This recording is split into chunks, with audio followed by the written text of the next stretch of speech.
बच्चों में आपके इंग्लिश के सेक्शन सी इसमें का क्वेश्चन नंबर 8 है। ये 5 मार्क्स का है, 5 प्रश्न आते हैं। इसको बताने जा रही हूँ। हिंदी मीडियम के बच्चों के लिए मैं इसको हिंदी में भी बताऊंगी जिससे वो अच्छी तरह से समझ सके। डू एज डायरेक्टेड, निर्देशानुसार करना है। He did his work well, change into negative, इसको नेगेटिव में बदलना है। He did not do his work well, वह अपना काम अच्छी तरह से नहीं करता है। The boy is my cousin, the boy has won the race. Combine the sentence into a relative clause. The boy who has won the race is my cousin. इसमें हु कर देंगे, वह लड़का जिसने की रेस जीती है वह मेरा कजन है। Unless you work hard, you will fail. Rewrite the sentence using if in the place of unless. यदि तुम मेहनत नहीं करते हो तो तुम फेल हो जाओगे। Unless की मीनिंग होती है if not.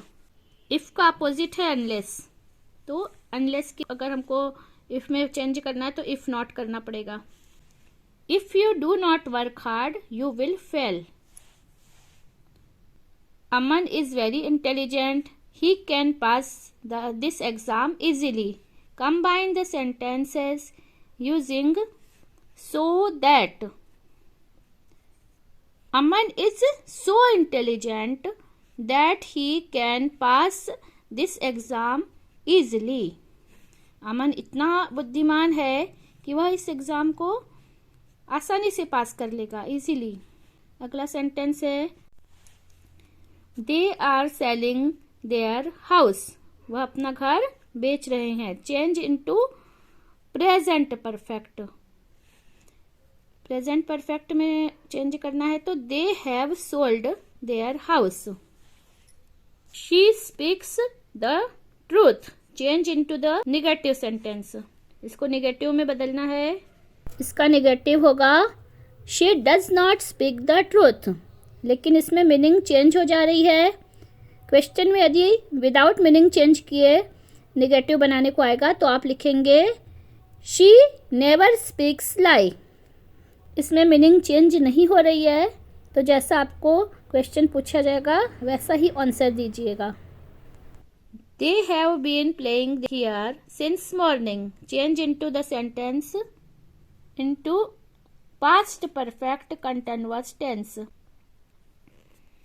They had been playing here since morning. Have been का had been हो जाएगा।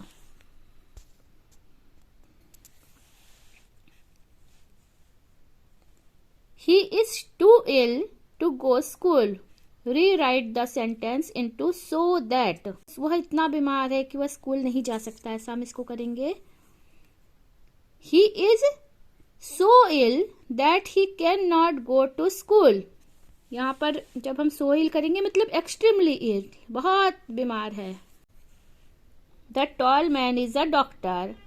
The tall man is talking to my father. Combine the sentences using who.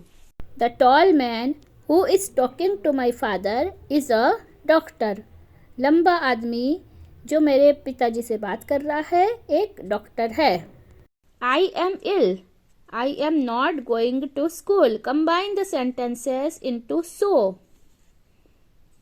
I am ill, so I am not going to school. मैं बीमार हूँ इसलिए मैं school नहीं जा रहा। He teaches Hindi. Change the sentence into passive voice. Voice change करनी है। मैंने आपको संस्कृत में भी वाच्य परिवर्तन बताया था, इसी को वॉइस बोलते हैं। वाच्य बदलना है, इसका वॉइस चेंज करनी है। ही टीचर्स हिंदी, अब वह हिंदी पढ़ाता है तो इसके द्वारा हिंदी पढ़ाई जाती है।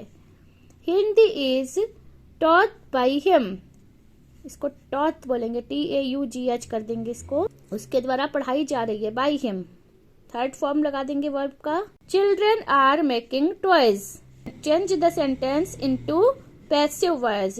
सबसे पहले ऑब्जेक्ट लेंगे, फिर आर, बीइंग, वर्ब का थर्ड फॉर्म, बाई, और फिर सब्जेक्ट।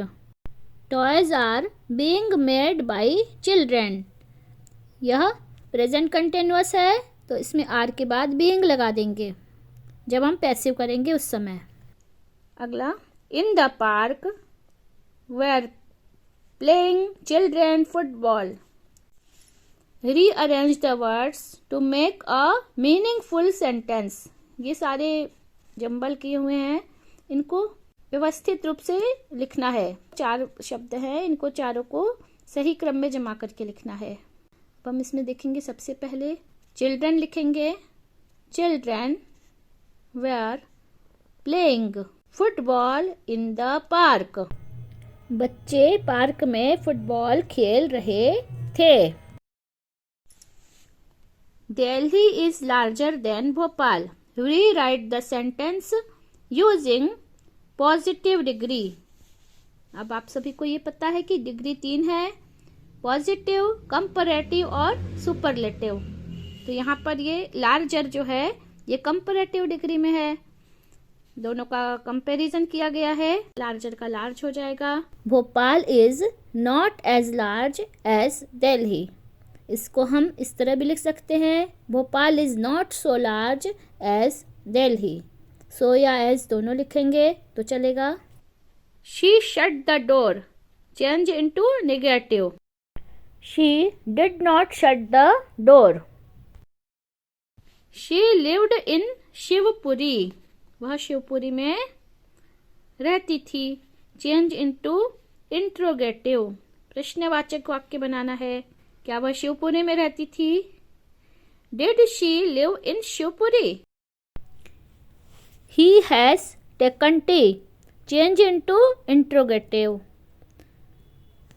इसमें हैज पहले हो जाएगा, has he taken tea, question mark. Anita read the Ramayana every day, change into negative. Negative sentence बनाना है, Anita did not read the Ramayana every day. Tea is too hot to drink. Rewrite the sentence using so that. The tea is so hot that I cannot drink it. चाय इतनी ज़्यादा गर्म है कि मैं इसे पी नहीं सकता। Unless it rains, we shall go to school. Rewrite the sentence using if in the place of unless. If unless का opposite है, if it does not rain, we shall go to school. If she does not come on time, the teacher will punish her. Rewrite the sentence using unless into the place of if. अब यहाँ पर if की जगह पे unless करना है। Unless she comes on time, the teacher will punish her. He is rich. He is not happy. Combine the sentence using yet. वह धनी है लेकिन खुश नहीं है, तो हम yet का प्रयोग करेंगे। yet यद्यपि होता है। हिंदी मीडियम के बच्चों के लिए मैं समझा रही हूँ हिंदी में। He is rich, yet he is unhappy. They played well, they could not win the match. यहाँ पर दोनों को कंबाइन करना है दाव का प्रयोग करके। Though they played well, they could not win the match. यद्यपि उन्होंने बहुत अच्छा खेला, लेकिन फिर भी वह मैच नहीं जीत सके। Hindi is not so difficult as English. Rewrite the sentence using comparative degree. अब यहाँ पे comparative degree में करना है, English is more difficult than Hindi. Hindi English जैसी कठिन नहीं है, इसका हमने चेंज किया है, इंग्लिश हिंदी की अपेक्षा अधिक कठिन है। He taught English. Change the sentence into the present indefinite tense. Present indefinite tense में he teaches English हो जाएगा। ही टॉट इंग्लिश, ये पास्ट इंडेफिनिट टेंस का वाक्य है। आगे भी परीक्षा के लिए इम्पोर्टेंट वीडियो देखते रहिए। लैंग्वेज में जो भी आपकी कठिनाई है वो आप मुझे बता सकते हैं और मैं उस कठिनाई को दूर करने की कोशिश करूँगी। सभी बच्चों को बहुत बहुत शुभकामनाएं, बहुत अच्छे नंबर लाएं परीक्षा में।